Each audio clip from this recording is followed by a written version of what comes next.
आज पढ़ेंगे हम Newton's third law of motion. ठीक है। So Newton's third law of motion क्या है? To every reaction there is always an equal and opposite reaction. An equal and opposite reaction ये पढ़ा होगा तुमने 10th क्लास में पढ़ा होगा, है ना? Yes sir. बट अब यहाँ हम आज इसका मीनिंग समझेंगे कि आखिर इसका मीनिंग क्या होता है।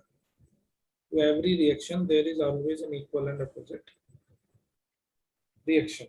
ठीक है। To every action, yes sir. यहाँ पे आएगा आपका एक्शन।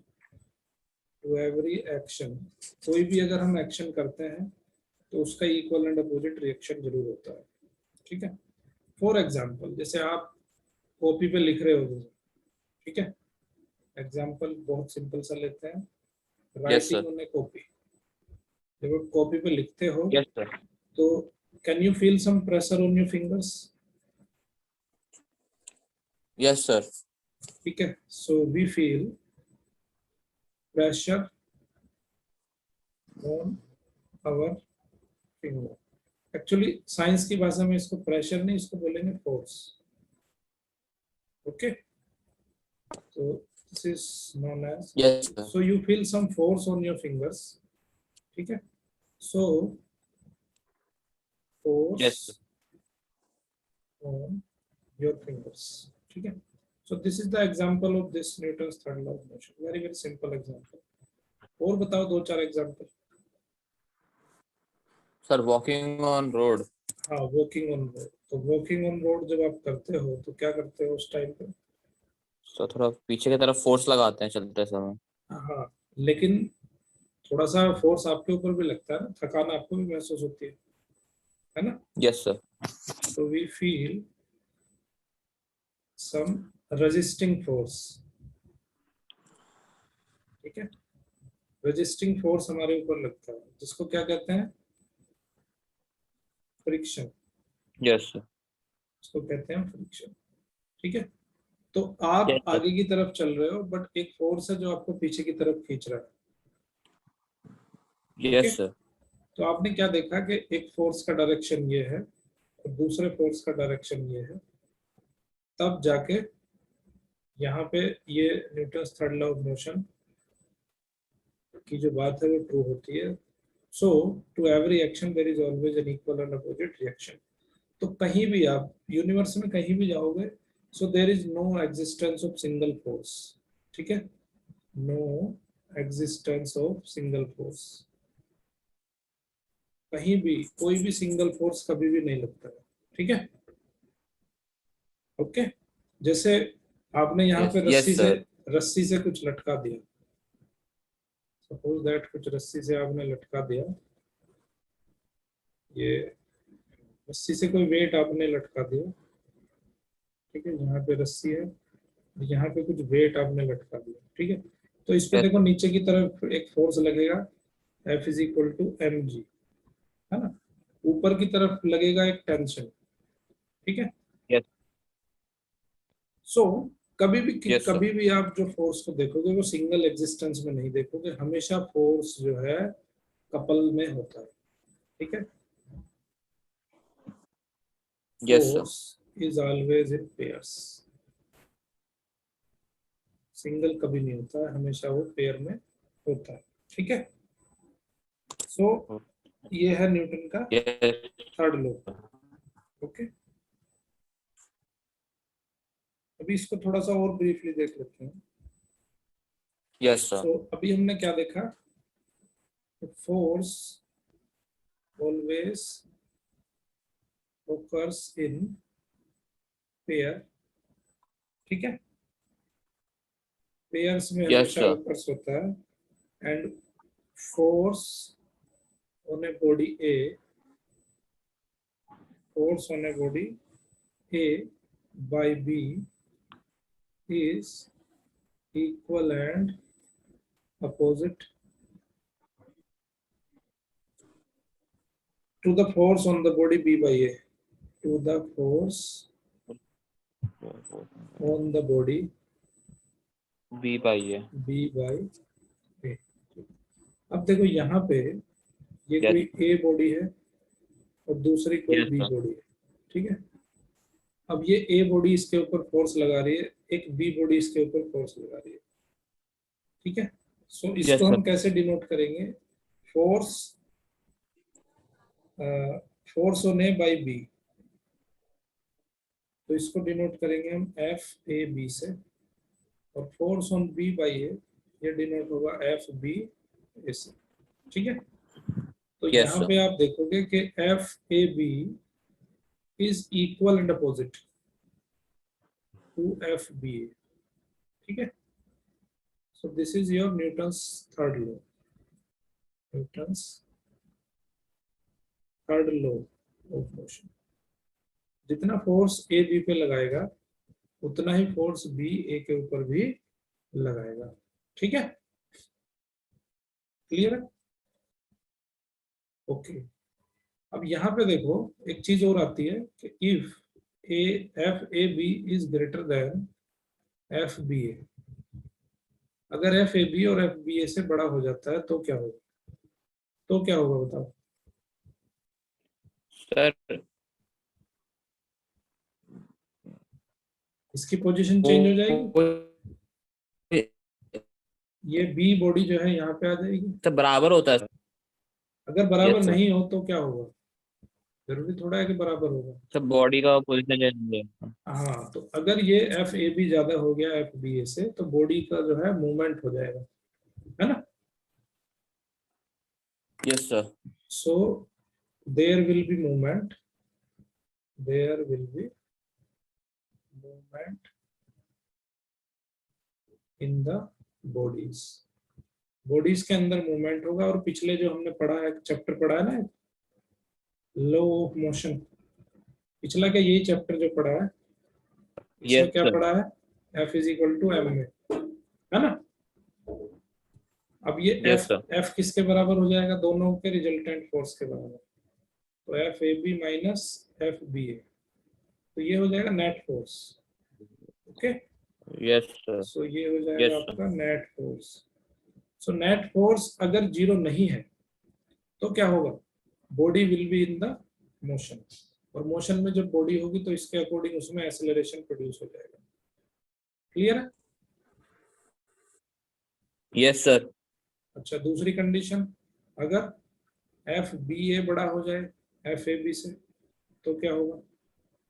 तब भी मूवमेंट होगा। Yes, sir.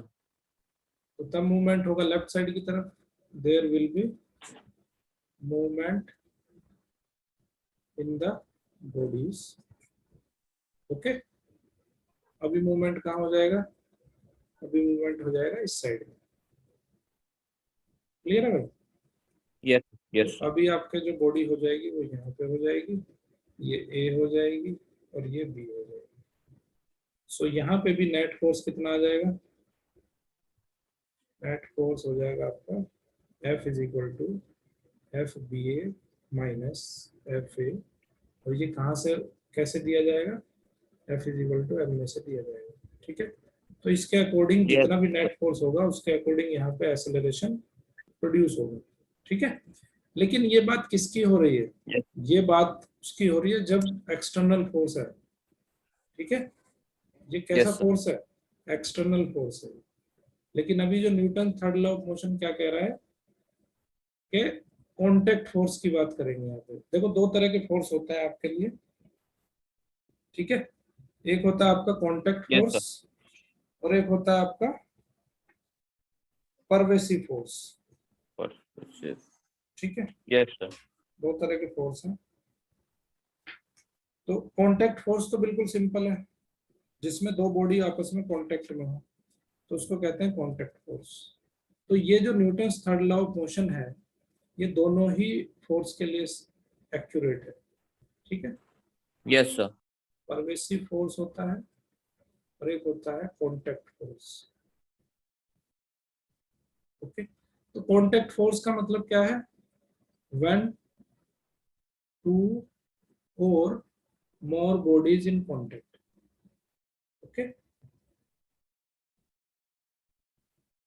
जैसे ये मैंने एग्जांपल दिया था, ये एक बॉडी है और ये एक बॉडी है, ये ए है ये बी है, दोनों कांटेक्ट में है। तो अगर ये बी ए के ऊपर फोर्स अप्लाई करेगा तो ए बी इसके ऊपर फोर्स अप्लाई करेगा।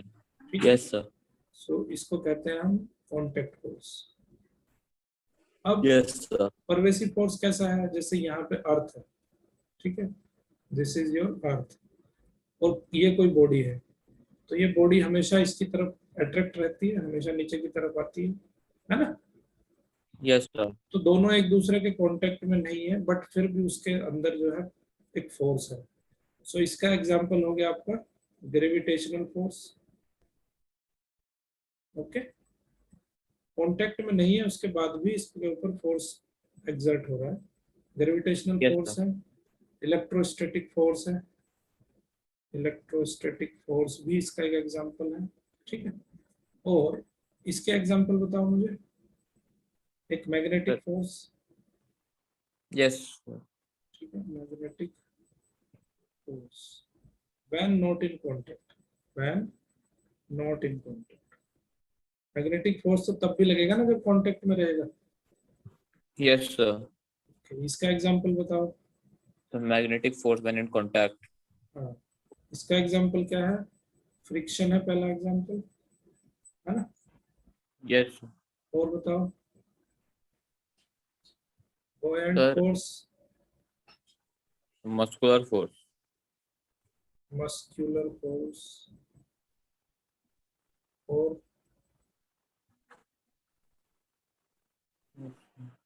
और कुछ। Magnetic force when in contact, Yes sir. when sir body Biot force sir buoyancy की बात है ना सर। हाँ सब ये सेकंड वाला सर बायोट फोर्स हाँ हाँ बायोट बायोन्सी के फोर्स, बारे में। हाँ हाँ। Yes sir. बायोट फोर्स किसके द्वारा लगता है, फ्लूइड के थ्रू। पानी सर। ठीक है, बाय फ्लूइड। Yes sir. तो फ्लूइड के कांटेक्ट में रहेंगे तभी तो बायोट फोर्स लगेगा, अदरवाइज नहीं लगेगा। Yes sir. ये सारी चीजें हैं, तो यहाँ पे ये चीजें हमें ध्यान रखनी है कि दो तरह के फोर्स है हमारे पास, एक परवेसिव फोर्स है, contact force. Okay yes sir. Okay, तो चलो अभी Newton third law of motion को थोड़ा और एलाबोरेट करते हैं।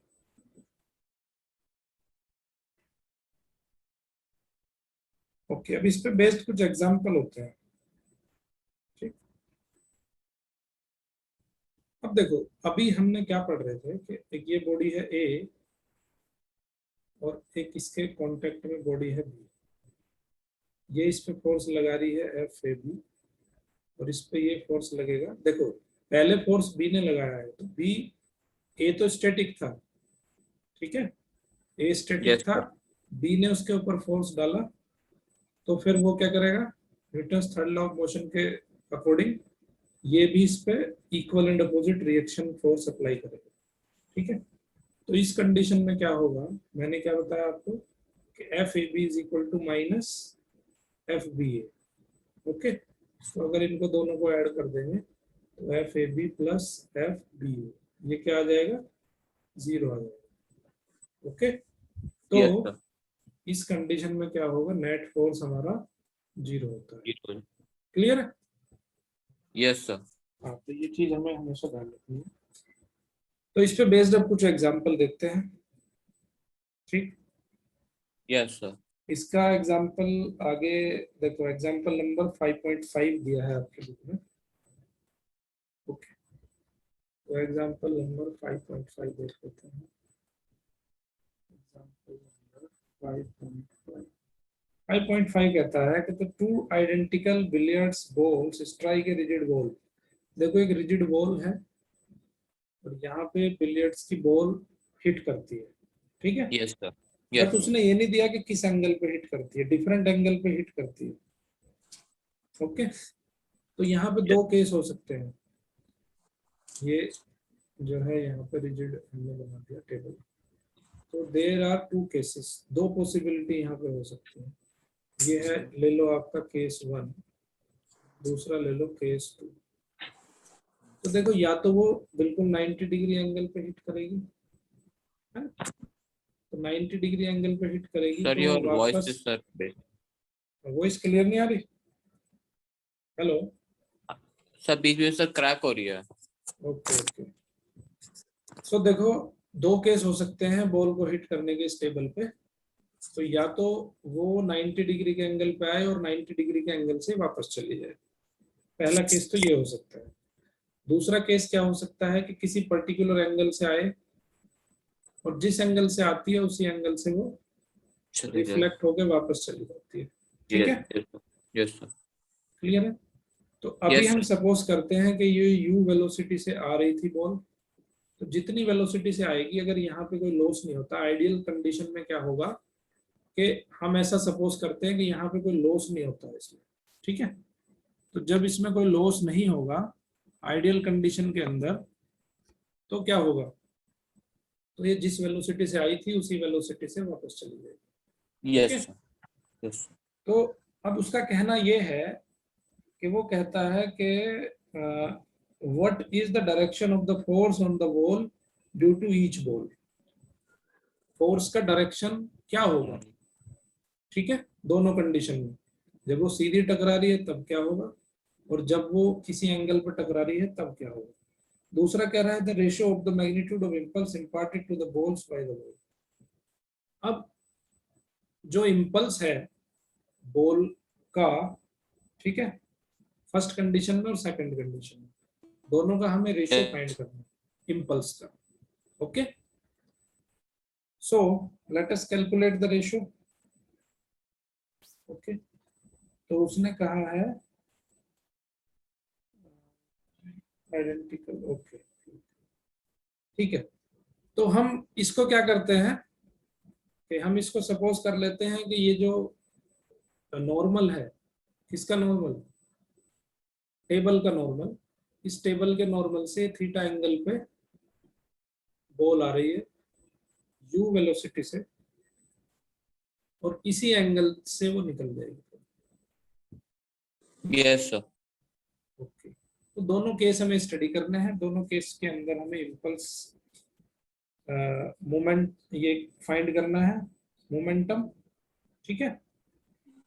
Yes sir. और दोनों मोमेंटम को हमें कंपैरिजन करना है।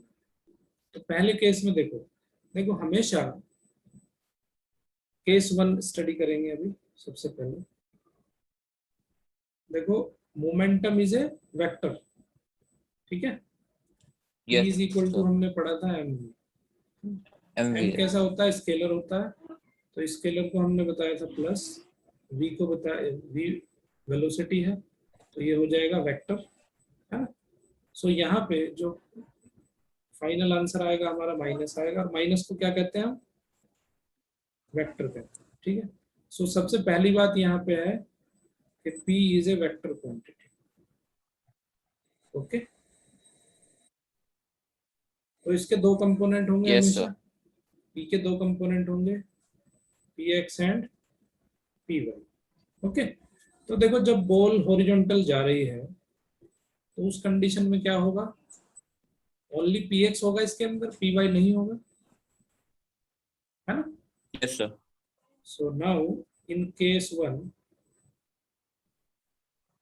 Px इज इक्वल टू कितना होगा? Px देखो पहले जब ये बॉल जा रही है, P1x कह दो इसको। ठीक है? P1x जब जा रही है बॉल, तो तब मोमेंटम कितना होगा? mv, mu कह दो इसको, u यहाँ पे लिख रहा हूँ, यस mu होगा। और P2x कितना होगा? P2x होगा माइनस mu, अपोजिट है ना? माइनस। Yes sir. और Py कितना होगा? यहाँ पे जीरो होगा। P1y भी जीरो होगा और P2y भी जीरो होगा, है ना? क्योंकि उसका वर्टिकल मोशन तो है ही नहीं, ओनली हॉरिजॉन्टल मोशन। ठीक? सर तो P1 डेल्टा डेल्टा P कितना हो गया? डेल्टा P हो गया P2x माइनस P1x। कितना हो गया? Sir minus zero mu sir. Minus m। कितना होगा? -2 mv। और इसको क्या कहते हैं हम? Delta P is what? That is your impulse. Yes ये पूछा है उसने, है ना? Yes sir. अब ये माइनस माइनस क्या शो कर रहा है? What is that for this minus? This minus shows the direction of impulse. Negative sign shows the direction of impulse. समझ गए बात? ये इम्पल्स का डायरेक्शन शो कर रहा है। इसका मतलब है कि जिस डायरेक्शन से वो आ रहा था बॉडी, बॉल जिस डायरेक्शन से आ रही थी उसके अपोजिट डायरेक्शन में इम्पल्स होगा।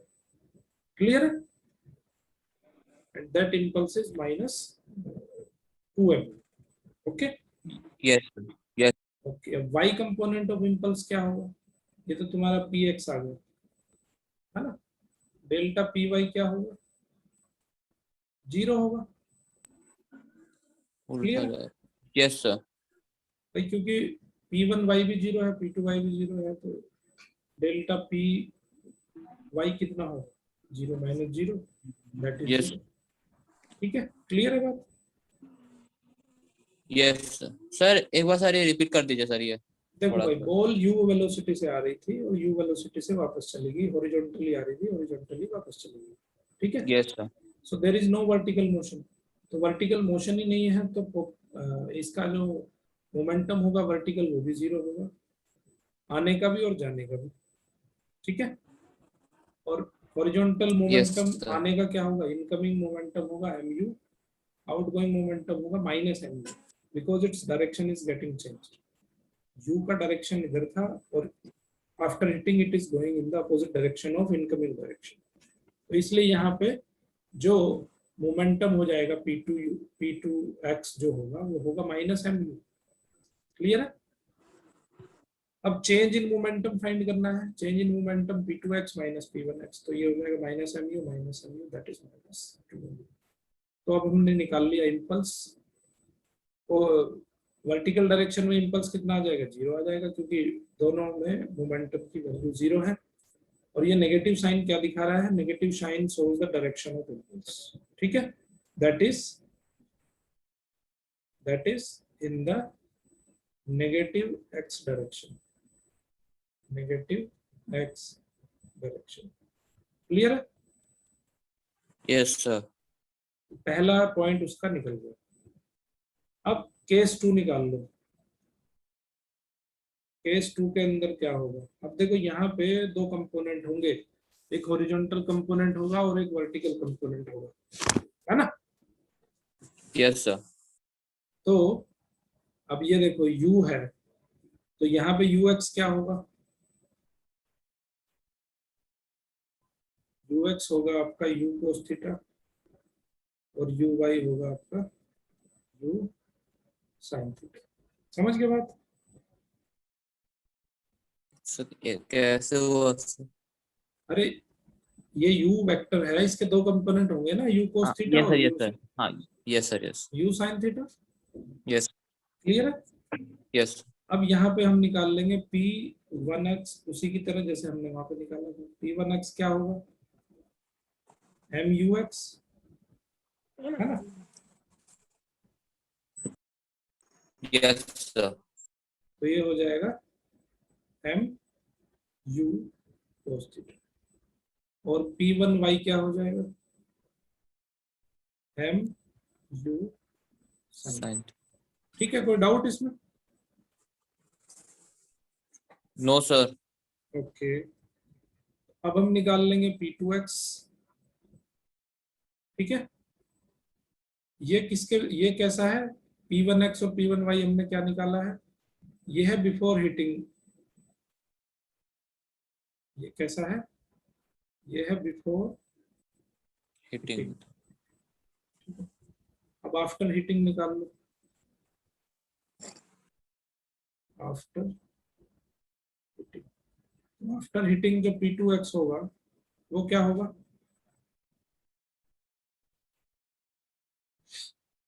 बताओ।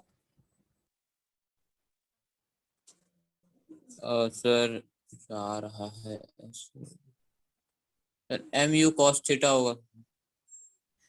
हाँ, लेकिन डायरेक्शन देखो दोनों की चेंज हो चुकी है ना। Minus mu cos theta. तो ये हो जाएगा आपका माइनस mu cos थीटा। ठीक है, तो P2y क्या होगा? Yes sir, minus mu sin theta. क्यों? सर कंपोनेंट होगा सर। कंपोनेंट तो होंगे। देखो, ये हुआ इसका हॉरिजॉन्टल कंपोनेंट, ठीक है, इस वेक्टर का। Okay, yes sir. ये वेक्टर है तुम्हारा यस u, सर। और ये एंगल है यहाँ पे थीटा। अब इसके दो कंपोनेंट होंगे u के। ये हो गया हॉरिजॉन्टल कंपोनेंट, ठीक है, और ये हो जाएगा इसका vertical component. Vertical component. Clear है? Yes sir. ये हो गया इसका, एक्चुअली ये भी माइनस mu sin थीटा रहेगा। ये कंपोनेंट होगा ना इसका। क्लियर है भाई? नीचे की डायरेक्शन है ना इसकी। सर बिफोर हिटिंग की है ना सर, लेकिन तो ऊपर की तरफ है फिर तो। ऊपर की तरफ नहीं होगी। देखो, ये इसका जब हॉरिजॉन्टल कंपोनेंट ये है, ये इसका हॉरिजॉन्टल कंपोनेंट हो गया। ओके, वर्टिकल कंपोनेंट यहाँ नहीं होगा ऊपर की तरफ, वर्टिकल कंपोनेंट होगा इसका नीचे की तरफ। क्लियर है? Yes sir. और ये वाला जो वेक्टर है, ये देखो, ये वाला जो वेक्टर है, इसका हॉरिजॉन्टल कंपोनेंट ये हो गया, ये हॉरिजॉन्टल कंपोनेंट हो गया। Okay, yes sir. Vertical component ये हो गया इसका। यस ये सर। भी जो है माइनस mu sin थीटा हो गया। ओके, समझ यस। गए बात? Yes sir. क्लियर है? Yes sir. तो इस कंडीशन में देखो क्या होगा, इस कंडीशन में भी ये आ जाएगा minus mu sin theta. Clear है? Yes sir. अब डेल्टा P2x निकाल लो, डेल्टा px, डेल्टा px निकालो, कितना आएगा?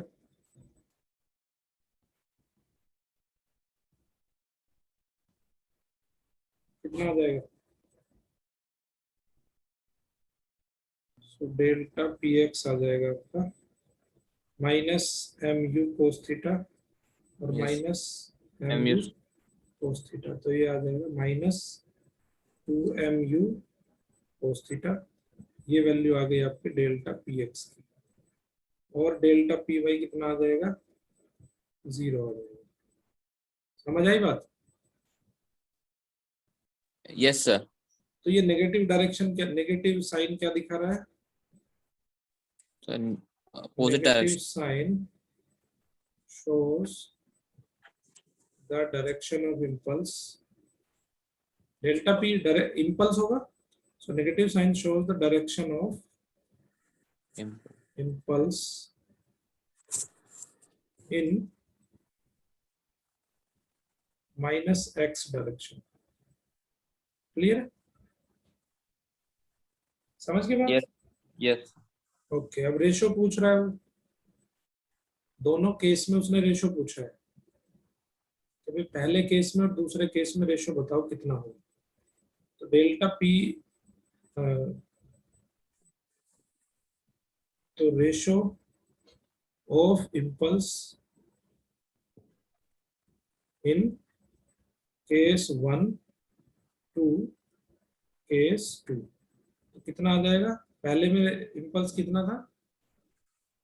माइनस माइनस 2mu, इसमें इम्पल्स है minus 2mu cos theta.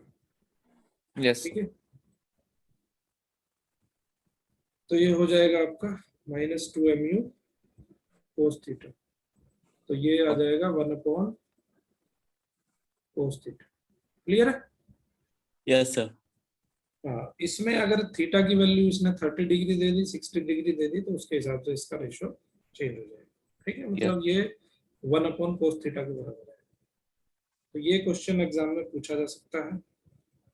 Okay, important question है। समझ आई ना बात? हाँ सर, सर थोड़ा थोड़ा आया सर। ओके, चलो कोई नहीं, इसको जब देखोगे दोबारा तो सब समझ आ जाएगा। ओके, ठीक है ना? Yes sir. चले आगे। Yes sir. ओके, अब पढ़ेंगे हम conservation of momentum. Conservation of momentum क्या मतलब है इसका? ये पढ़ा होगा तुमने 10th क्लास में। क्या मतलब होता है उसका? Sir conservation of momentum. देखो, जब बात आ जाती है मोमेंटम कंजर्वेशन की, तो कंजर्वेशन का मतलब होता है कि नाइदर क्रिएटेड नॉर डिस्ट्रॉयड। ठीक है, अनचेंज्ड है sir. Momentum remains unchanged during motion. Conservation का मतलब होता है नाइदर क्रिएटेड नॉर डिस्ट्रॉयड, मतलब ना तो आप इसको क्रिएट कर सकते हो ना इसको डिस्ट्रॉय कर सकते हो। इसका मतलब है कि momentum remains unchanged. Okay, momentum yes sir. Of the body remains unchanged, ये मतलब होता है इसका। जैसे मान लेते हैं कि ये एक बॉडी थी ए और एक बॉडी है यहाँ पे बी। क्लियर है? अब ये बी बॉडी जो है मोशन में है, v1 वेलोसिटी है इसकी, सपोज दैट, और इस ए की जो वेलोसिटी है वो v2 वेलोसिटी है। क्लियर है?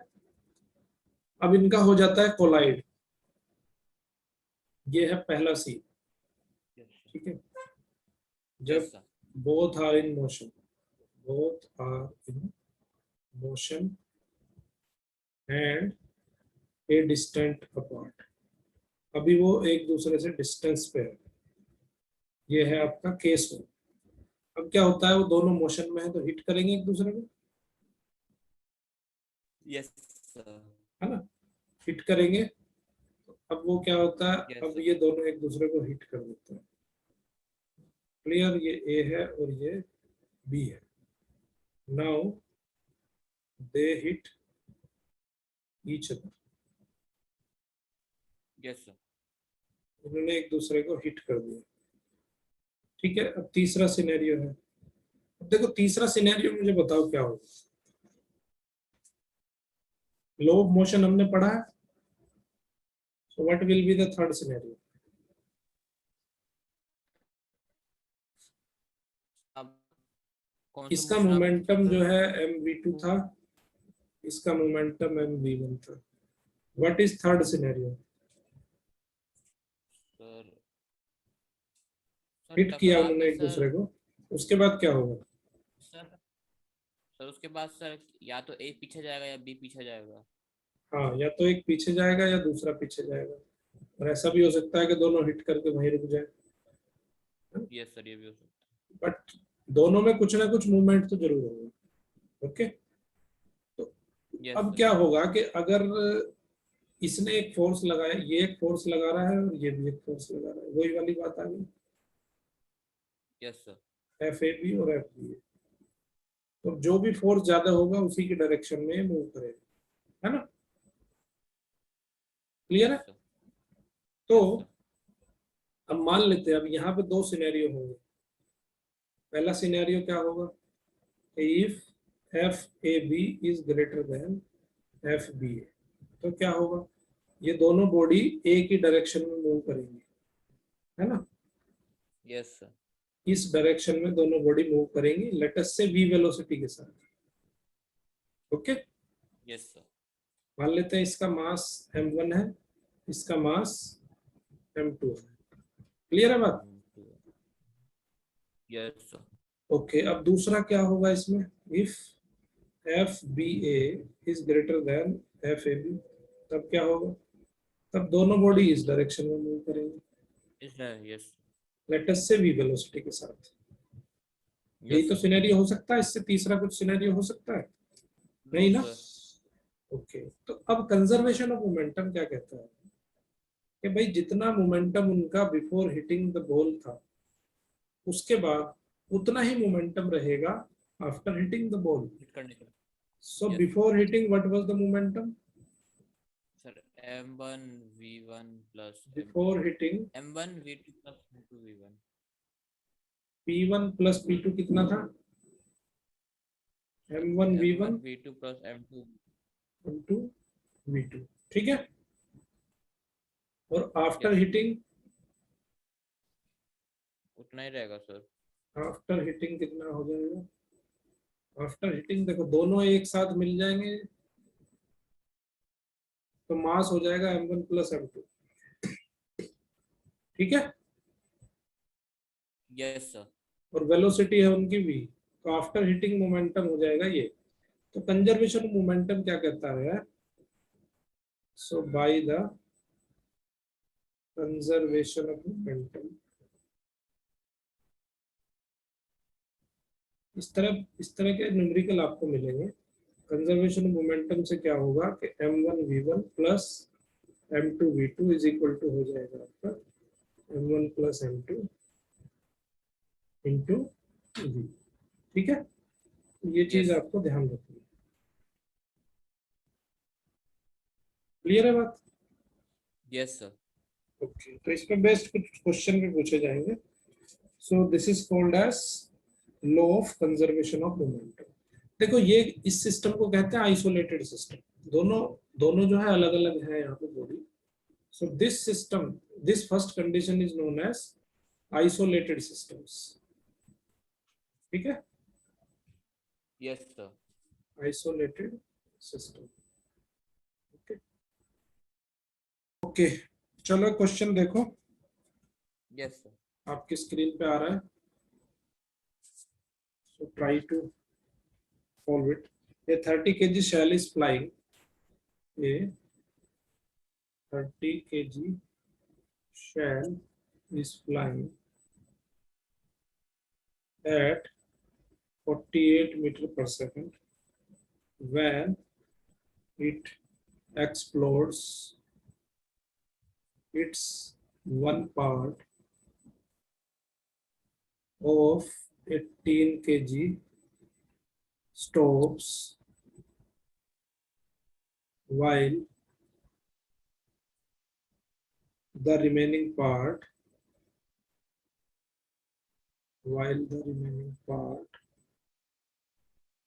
flies on, ठीक है।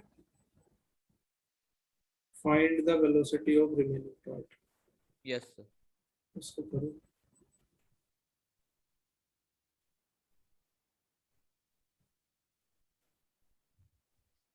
ओके, तो क्वेश्चन क्या है हमारा? A neutron having a mass, a neutron having a mass 1.67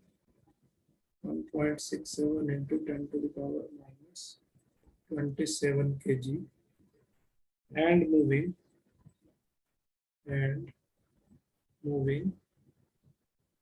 at 10 to the power 8 meter per second collides with a neutron. Neutron क्या होता है? Neutron, sir.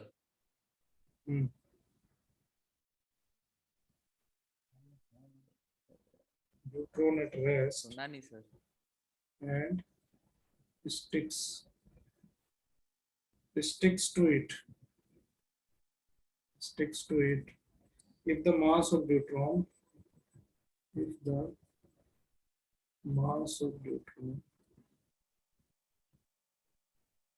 is 3.34 into 10 to the power minus 27 kg and the speed of the combination.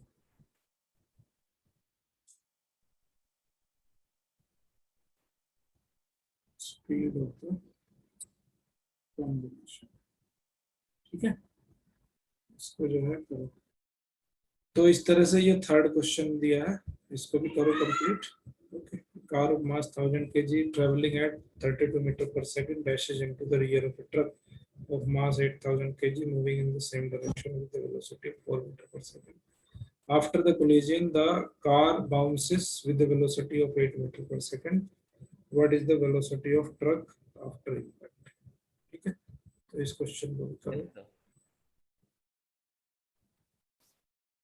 तो अभी एक question और करेंगे हम। ए Hunter has a machine gun that can fire 50 gram bullets with a velocity of 150 meter per second. A 60 kilogram tiger springs at him with a velocity of 10 meter per second. How many bullets must the hunter fire into the tiger in order to stop him in track? उसको track पर रोकना है, तो कितनी bullet उसको fire करनी पड़ेगी वो बताना है। ठीक है, यस सर। करो, थोड़ा माइंड यूज करो, दिमाग लगाओ, कोशिश करो इसको करने की। 50 into 150 sir. Momentum of one bullet is equal to उसका मास कितना है 50 ग्राम, तो 50 ग्राम को लिख देंगे 0.05 kg। ठीक है, और उसका वेलोसिटी है, सॉरी मोमेंटम आ जाएगा, इसको जो है इसको ग्राम में कन्वर्ट कर लिया, केजी में कन्वर्ट कर लिया हमने। इसको जो है मल्टीप्लाई करो उसकी वेलोसिटी से। वेलोसिटी कितनी है 150 मीटर पर सेकंड। दोनों को मल्टीप्लाई करने के बाद में आंसर आएगा आपका whatever it is, जो भी जितना भी आंसर आता है। ठीक है, that is the momentum of one bullet. तो मान लेते हैं कि let n number of bullets उसको स्टॉप कर देती है। ठीक है, n number of bullets stops tiger, मतलब n नंबर ऑफ बुलेट्स उसको फायर करने पड़ेंगे टाइगर को स्टॉप करने के लिए, उसको मारने के लिए, है ना। तो अब देखो यहां से बुलेट चल रही है, इधर से ये है बुलेट और इधर से टाइगर आ रहा है। Okay, yes sir. So before collision उनका जो मोमेंटम था वो कितना था, ये हो जाएगा तुम्हारा बिफोर कोलिजन और आफ्टर कोलिजन। देखो आफ्टर कोलिजन तो दोनों स्टॉप हो जाएंगे। ठीक, यस ये है तुम्हारा before collision. Before collision m1 u1 will be equal to m2 u2। ठीक है, ऐसा क्यों लिखा है मैंने, यस ऐसा क्यों लिखा है, क्योंकि बिफोर कोलिजन दोनों m1 u1 plus yes m2 u2 is equal to ये हो जाएगा तुम्हारा बिफोर कोलिजन। ठीक है, और after collision sir velocity sir common हो जाएगी sir m1 plus after collision zero हो जाएगा, ना तो बुलेट मूव करेगी ना टाइगर मूव करेगा, है ना। Yes so law of conservation of momentum क्या कहता है कि m1 u1 plus m2 u2, और ये m2 u2 क्या है माइनस होगा क्योंकि दोनों का डायरेक्शन अपोजिट है ना। यस तो ये जो है तुम्हारा, हाँ, तो इसलिए ये हो जाएगा तुम्हारा जीरो। तो क्या आ जाएगा m1 u1 is equal to m2 u2। ठीक है, अब m1 u1 निकाल लो। यस तो लेट अस से n नंबर ऑफ बुलेट्स उसको स्टॉप कर पाती है, तो एक बुलेट का जो मोमेंटम है वो इतना है, n नंबर ऑफ बुलेट का मोमेंटम क्या होगा, momentum of n number of bullets, n number of bullets कितना आ जाएगा is equal to n into 0.05 into 150, ठीक है, ये आ गया momentum of the bullet. So that will be equals to the momentum of the tiger, ठीक है। तो एन की वैल्यू क्या आ जाएगी यहाँ से, टाइगर का मोमेंटम कितना है 60 kg इंटू उसकी वेलोसिटी कितनी है 10 मीटर पर सेकेंड, माइनस नहीं आएगा, ये यहीं पे कर दिया ना हमने, देखो m1 u1 minus m2 u2 तो number u1 is equal to n की वैल्यू क्या आ जाएगी, n is equal to 0.05 into 150, yes तो ये आ जाएगा तुम्हारा 80 बुलेट्स, ठीक है। तो उसको टाइगर को रोकने के लिए 80 बुलेट्स जो है फायर करने पड़ेंगे, क्लियर है? Yes sir. चलो लेट अस सी वन मोर क्वेश्चन, उसमें थोड़ा और क्लैरिटी हो जाएगी। ये क्वेश्चन, तो क्वेश्चन है हमारा, एक body of mass 1 kg initially at rest explodes and breaks into 3 fragments of masses in the ratio 1:3. 2 pieces equal mass fly off perpendicular to each other with the speed 30 meter per second each. What is the velocity of the heavier fragment? heavier fragment का velocity निकालना है। तो इसमें एक hint दे देता हूँ तुम्हें कि उसका जो लीनियर मोमेंटम है आफ्टर बिफोर एक्सप्लोशन, जो लीनियर मोमेंटम है that will be equals to the linear momentum of 3 particles after explosion, ठीक है। तो लीनियर मोमेंटम, लीनियर मतलब एक्स डायरेक्शन में जो मोमेंटम होगा बिफोर एक्सप्लोशन, वो momentum after explosion x direction में सबको जोड़ देंगे तो उसके बराबर आएगा, ठीक है। में गया तो सर पॉजिटिव हो जाएगा। देखो इसको समझ लो, कैसे समझना है। एक बॉडी था 1 kg का, तो पहले 1 kg का बॉडी था, तो एक बना लेंगे फिगर बिफोर एक्सप्लोशन। ये 1 kg का बॉडी था यहाँ पे, ठीक है। अब एक्सप्लोशन हुआ इसमें, तो एक्सप्लोशन होने के बाद क्या हुआ कि ये देखो इसको हॉरिजॉन्टल मान लो, ठीक। अब दो उसके जो पार्टिकल थे वो चले गए 90 डिग्री, ठीक है, एक दूसरे से 90 डिग्री का एंगल बना, ये एंगल जो है 90 डिग्री, ये मान लेते हैं m1 था और ये मान लेते हैं m2, ठीक है। ये आपकी x एक्सिस है, क्लियर। और एक तीसरा जो पार्टिकल है वो यहाँ चला गया, ये है आपका m3, क्लियर। Yes sir. तो ये एंगल कितना होगा 45 डिग्री, ये एंगल भी 45 डिग्री, क्लियर है। इसकी वेलोसिटी मान लो आप v1, इसकी वेलोसिटी मान लो आप v2, ठीक है। तो अब मुझे बताओ ये तो v1 हो गया और ये हॉरिजॉन्टल के साथ एंगल बना रहा है 45 डिग्री, तो इसका ये हॉरिजॉन्टल कंपोनेंट हो जाएगा v1 cos 45, कितना हो जाएगा, यस v1 cos v1 हो 45 जाएगा होता है 1/, v1/√2, ठीक है। सिमिलर फैशन में ये जो v2 है, v2 का भी हॉरिजॉन्टल कंपोनेंट यही हो जाएगा,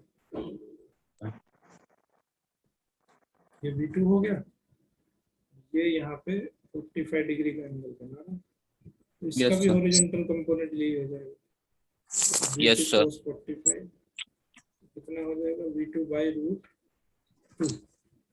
यस सर, यस।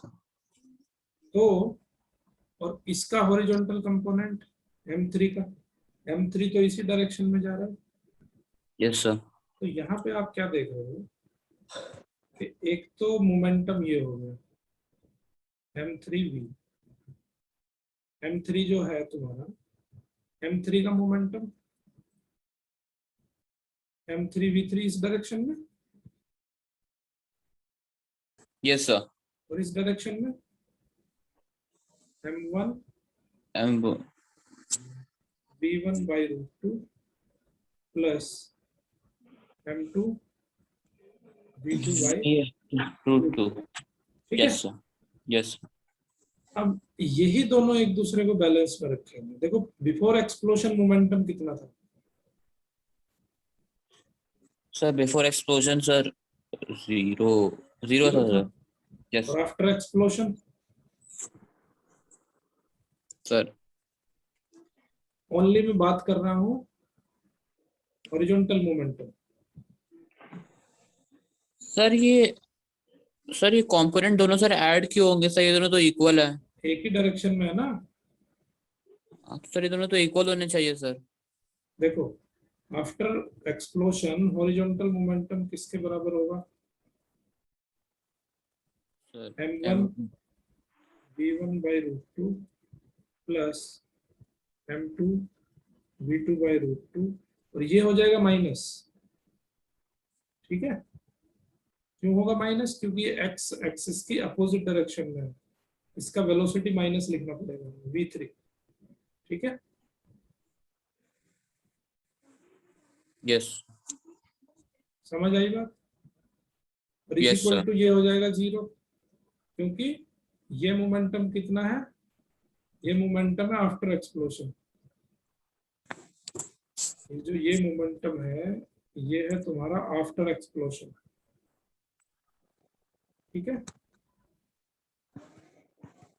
और ये मोमेंटम है बिफोर एक्सप्लोजन। तो कंजर्वेशन मोमेंटम क्या कहता है कि बिफोर और आफ्टर दोनों इक्वल होने चाहिए। क्लियर है? Yes sir. यहाँ पे वैल्यू रख दो बस, सब चीजें दी हैं तुम्हें, रख दो ना। Yes sir. देखो सर लेकिन सर कंपोनेंट सर जो दो आपने कंपोनेंट निकाले हैं sir, m1 v1 by √2 sir, दोनों ऐड क्यों हुआ सर? एक ही डायरेक्शन है ना दोनों की। देखो ये भी इसी डायरेक्शन में जा रहा है v1 cos 45 और ये भी इसी डायरेक्शन में जा रहा है। Yes sir. Vertical same same type पे आप वर्टिकल भी वो कर सकते हो, वर्टिकल कंपोनेंट के बारे में बात कर सकते हो। जरूरी नहीं है कि ओनली हॉरिजॉन्टल कंपोनेंट ही आप यहाँ पे करोगे। अब वर्टिकल अगर करते हो, देखो वर्टिकल में क्या होगा, ये तो बात करी हमने हॉरिजॉन्टल की। वर्टिकल अगर होगा तो क्या होगा? तो साइन इसका थीटा हो जाएगा इसका वर्टिकल कंपोनेंट क्या हो जाएगा? Sir, v1 sin 45। v1 sin 45। इसका वर्टिकल कंपोनेंट ये हो जाएगा यस सर। v2 sin 45, है ना? Yes sir. दोनों अपोजिट डायरेक्शन, यस सर। और v1 v2 भी बराबर है, यस सर। तो एक दूसरे को कैंसिल कर देंगे। Yes sir. और m3 में वर्टिकल कंपोनेंट है ही नहीं है, यस सर। यस तो यहाँ पे जो वर्टिकल मोमेंटम होगा वो 0 होगा। तो इसीलिए हमने उसको कंसिडर नहीं करा, क्योंकि हमें तो v3 की वैल्यू निकालनी ना। Yes sir. तो हमें हॉरिजॉन्टल और वर्टिकल दोनों कंसिडर करने हैं, जिससे हमारा क्वेश्चन सोल्व हो जाए उसको हमें कंसिडर करना है। ठीक है, यस सर। तो कर लोगे ना? देखो आपके पास m1 भी है, v1 भी है, m2 भी है, v2 भी है, m3 भी है, v3 आपको फाइंड करना है। कर यस सकते हो? सर। Yes sir. बस इससे कर लेना। ठीक है, यस सर। बहुत इंपॉर्टेंट क्वेश्चन है ये। अब एक, ठीक है, तो ये क्वेश्चन जो है थोड़ा सा और एक यस कदम ऊपर ले लेते हैं। आईआईटी में पूछा गया है question. Yes sir. Okay, so a disk of mass 10 gram is kept floating horizontally by throwing 10 marbles per second. एक सेकंड में 10 मार्बल फेंके जा रहे हैं against it from below. If the mass of each marble is 5 gram, calculate the velocity with which the marbles are striking the disk. Assume there are marbles strike the disk normally and rebound downward with the same speed. ठीक है, lecture आपने पूरा देखा। I hope कि lecture आपको समझ आया होगा। अगर ये वीडियो आपको अच्छी लगी तो इसको ज़्यादा से ज़्यादा लोगों तक पहुंचाइए, ज़्यादा से ज़्यादा लोगों तक शेयर करिए और चैनल को बेल आइकन के साथ सब्सक्राइब करिए, जिससे कि आपको अर्ली नोटिफिकेशन मिल सके। Thank you very much. देखते रहिए मैथ किंग मेकर।